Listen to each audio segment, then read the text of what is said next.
Short story. My fear is ghosts.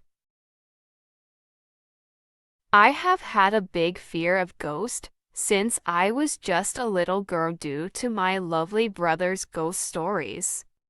And I had experienced something that made my fear grow even bigger. I live in a small countryside, and people usually go to bed early in the evening. It was about 9 p.m. when I had finished all of my homework and prepared to go to bed. And both of my parents were at my uncle's house to attend a wedding party. My lazy brother was already in bed, so he told me to turn off all the lights for him. Right after everything went black, I heard a very big sound which came from the kitchen. My heart stopped for a second, and I tried knock on my brother's door to ask for help. He has the hobby of putting on headphone and listening to loud music, so I could not get his attention. I was shaking as there were more noise, like somebody was dragging their feet on the floor. And I felt like I was paralyzing at that moment. I tried my best to call out loud to see if it was my parents.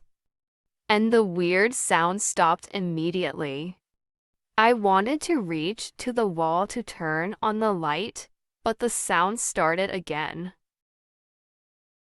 This time it was like something is wrestling and struggling to escape. I was standing in silence and praying that was not a real ghost or something like that. I was too scared to move, and I was afraid that it would catch me if I made any sound. After a couple of minutes, I gathered my very last bravery to rush to my room and locked myself in it. The next morning there were bloodstains on over the floor. And I nearly fainted if my father did not say that. Maybe it was a cat struggling with a big mouse. My brother still laughs at me whenever he mentions that experience. But I am so thankful that there was nothing terrible happen in my house that night.